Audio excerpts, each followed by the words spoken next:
पाळीव प्राण्यांची आत्मकथा मराठी निबंध। माझं नाव टॉमी। मी एका सोनेरी रंगाचा केसार लेब्राडॉर कुत्रा। आज मी सुरक्षित प्रेमळ घरात जगतोय, पण माझ्या जीवनाचा प्रवास कधी 2 हाताच्या लाडूसारखा सुखाचा होता, तर कधी वाईटाची वाट नको अशा संकटांनी भरलेला होता।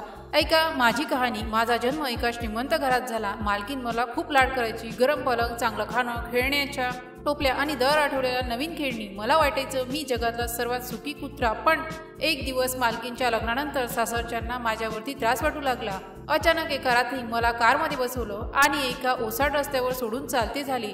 मी भरभरून ओरडलो, पण त्यांच्या कानावर हवाला नव्हता।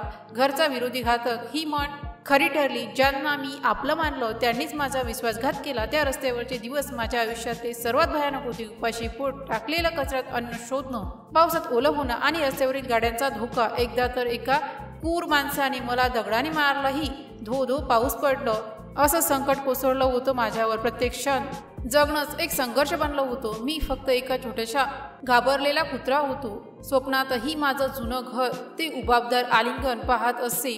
मग एक दिवस, एक सुंदर सकाळ, एक मुलगी रस्त्याने जात होती। तिने मला भुकेला घाणेरडा पाहिला। तिच्या डोळ्यात करुणा होती। तिने हळूच हात पुढे केला। मी घाबरलो होतो, पण तिच्या काहीतरी विश्वासार्थ वाटलं। तिने मला घरी नेलं, नाऊ घातलं, चांगलं खायला दिलं आणि डॉक्टरकडे नेऊन तपासणी केली। तिच्या कुटुंबाने माझं स्वागत केलं। हा क्षण माझ्या आयुष्यातला आभाळ फुटण्यासारखा होता।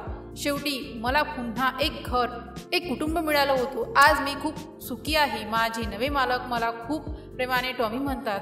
मी सकाळी त्यांना स्टेशनवर पोहोचवतो, संध्याकाळी भेटायला जातो। त्यांचा लक्का मुलगा म्हणजे सर्वात चांगला मित्र आहे। आम्ही बागेत खेळतो, फिरायला जातो। त्यांची आजी मला पोळीचा तुकडा पण चोरून देते। रामायणातील भरत सारखी मी या घरचा अविभाज्य भाग बनलो आहे। मला समजलं की प्रत्येक जीवाला प्रेम आणि सुरक्षिततेचा हक्काना मिळायला हवी। पाळीव प्राणी म्हणून माझं मनोगत सोपं आहे। हातातले पक्षी जंगलात नाही। जर तुम्ही एखादा प्राणी पाळला तर त्याची जबाबदारी घ्या। आम्ही फक्त थोडं प्रेम, थोडं अन्न आणि सुरक्षितता हवं मागतो।